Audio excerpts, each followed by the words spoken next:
Assalamualaikum warahmatullahi wabarakatuh. Selamat pagi teman-teman. Kami kelompok pertama yang beranggotakan saya, Atikatur Rahmah, Fadila Arina Manasikana, dan Miska Talia akan mempresentasikan mengenai ilmu kealaman.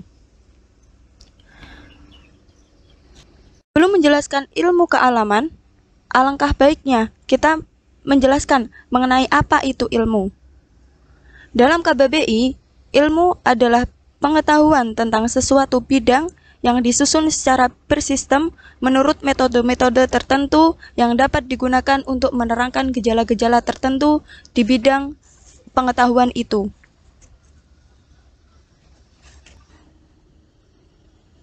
Struktur ilmu. Dalam garis besarnya, sains dibagi menjadi dua, yaitu sains atau ilmu kealaman dan ilmu sosial.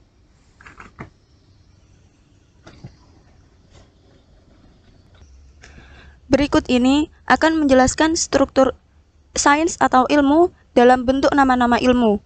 Nama ilmu banyak sekali. Berikut ditulis beberapa saja di antaranya. Yang pertama, sains kealaman atau ilmu kealaman yang meliputi astronomi, fisika, kimia, ilmu bumi, dan ilmu hayati. Fisika meliputi mekanika, bunyi, cahaya dan optik, serta fisika nuklir. Sedangkan kimia meliputi kimia organik dan juga kimia teknik.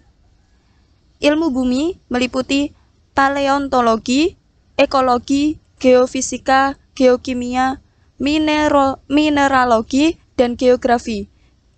Dan yang terakhir, ilmu hayati meliputi biofisika, botani, dan zoologi.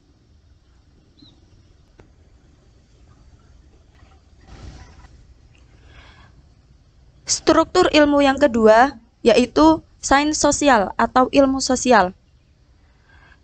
Contoh-contohnya sosiologi, antropologi, psikologi, ekonomi, dan politik. Nah, sosiologi di sini meliputi sosiologi politik, sosiologi komunikasi, dan juga sosiologi pendidikan.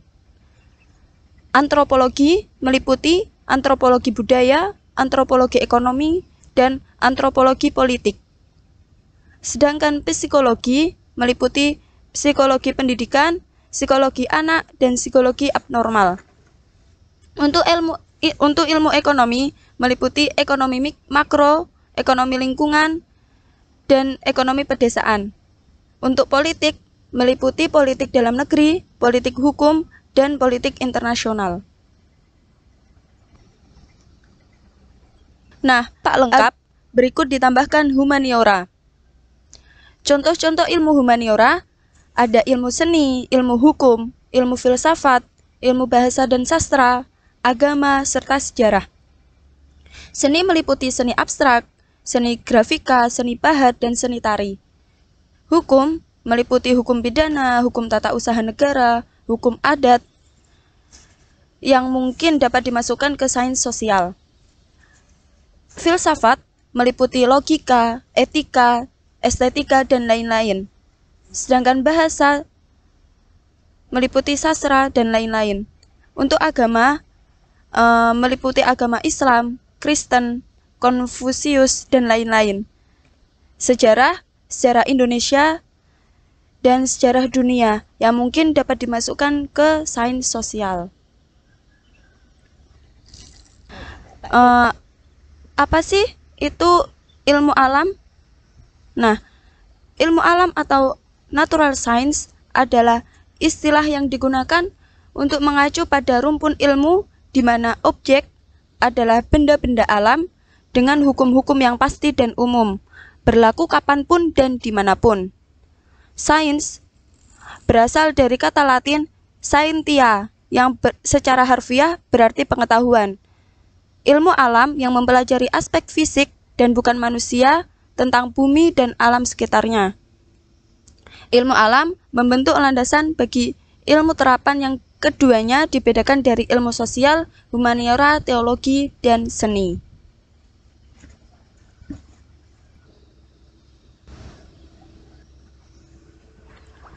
Perbedaan antara ilmu alam dan ilmu sosial humaniora. Nah, apa sih perbedaannya? Ilmu alam memiliki gejala tidak sekompleks sosial. Demikian juga penjelasannya yang tidak serumit ilmu sosial. Tujuan ilmu alam menjelaskan semua gejala alam, sedangkan objeknya yaitu benda-benda alam. Untuk ilmu sosial humaniora, gejalanya lebih kompleks, sehingga penjelasannya menjadi lebih rumit dibandingkan dengan ilmu alam. Tujuan ilmu sosial humaniora memahami fenomena yang dihadapi oleh manusia, baik dengan manusia maupun dengan alam. Sedangkan objeknya yaitu manusia itu sendiri. Aturan-aturan ilmu alam. Pertama, pengamatan berulang. Maksudnya, ilmu-ilmu alam membatasi diri dengan hanya membahas gejala-gejala alam yang dapat diamati. Dan pengamatan gejala dapat diulangi oleh orang lain. Yang kedua, jalinan antara teori dan pengamatan. Maksudnya, teori yang disusun memiliki syarat. Yang pertama, harus bertumpu pada gejala alam yang sah. Gejala alam yang sah di sini adalah gejala alam yang konkret. Kedua, teori itu tetap bebas dari konflik penalaran. Nah, untuk memudahkan, diadakannya ujian konsistensi yang cermat, sehingga banyak teori alam yang dilukiskan dalam bahasa matematika. Namun, karena susah dipahami oleh masyarakat luas, menyebabkan ilmu-ilmu alam menjadi ilmu yang kurang populer. Contoh-contoh penemuannya, yaitu teori Newton. Cerita tentang buah apel yang jatuh di kepala Isaac Newton yang mengilhami teori gravitasinya yang terkenal, sering memberikan kesan yang keliru bahwa teori yang besar dalam ilmu-ilmu alam lahir dari satu orang dan didasarkan atas hasil pengamatan. Padahal, teori tersebut lahir melalui proses yang cukup panjang, dibuka dengan revolusi pemikiran Kopernikus, didahului oleh teori dan pengamatan Galileo, dirintis oleh tumpukan data Tycho Brahe, dan digarap oleh Kepler.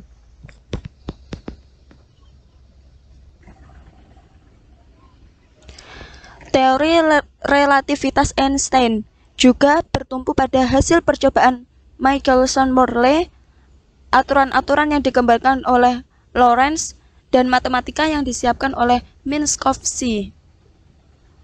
Nah, maka dengan perkataan lain, teori yang besar dalam ilmu-ilmu alam umumnya lahir sebagai karya bersama dari rentetan pengamatan dan teori yang saling menopang. Kemampuan meramalkan gejala alam yang lain. Maksudnya, sanggup merangkaikan gejala yang telah diketahui dan yang belum diketahui. Gejala alam dirumuskan dalam bentuk operasional sehingga mampu diuji dengan eksperimen. Contohnya, penemuan gelombang radio yang kini kita gunakan sebagai alat telekomunikasi.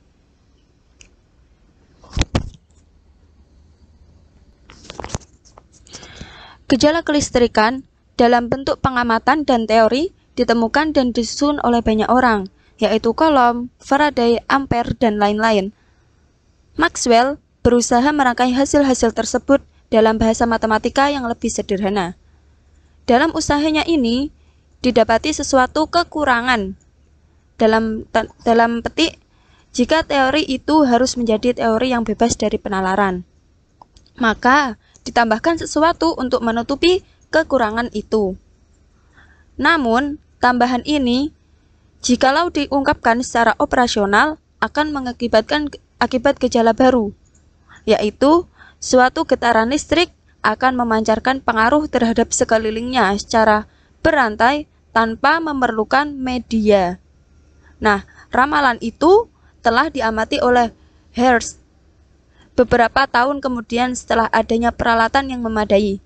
Kini, daftar gejala alam yang diamati telah cukup panjang. Nah, contoh penerapan ilmu kealaman dalam kehidupan sehari-hari. Yang pertama, pembuatan obat-obatan. Ilmu pengetahuan alam diterapkan pada pembuatan obat-obatan, khususnya ilmu kimia yang mempelajari tentang senyawa-senyawa. Obat-obatan yang saat ini beredar dan digunakan sudah melalui tahapan riset dan pengujian yang hasilnya adalah mampu menyembuhkan penyakit. Contoh kedua, pembuatan sabun. Pembuatan sabun adalah penerapan IPA yang terdekat dengan kita, karena dalam kehidupan sehari-hari penggunaannya terhitung sering dan dibutuhkan. Contoh ketiga, pembuatan garam dapur.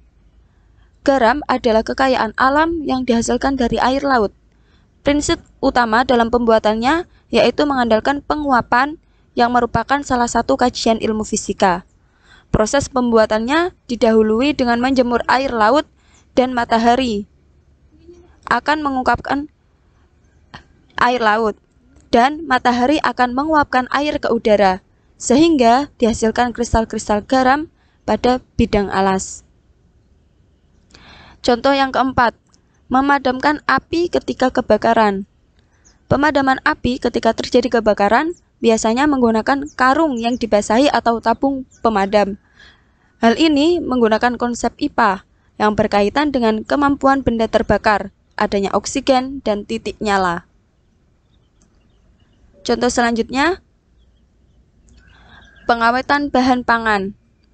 Makanan dapat diawetkan dengan beberapa cara yang berkaitan dengan prinsip ilmu pengetahuan alam, antara lain yaitu dengan pengasinan, pemanasan, dan juga pengeringan. Contoh yang terakhir, produksi insektisida. Pengendalian hama pada pertanian perlu dilakukan. Dalam hal ini, ilmu pengetahuan alam berperan dengan menggunakan mikroorganisme sebagai insektisida. Beberapa spesies mikroorganisme mampu menghasilkan protein kristal yang mengendalikan larva Lepidoptera agar tidak tumbuh, sehingga pertumbuhan pada tanaman tidak terganggu oleh hama. Dan juga masih ada banyak contoh lain dalam kehidupan sehari-hari.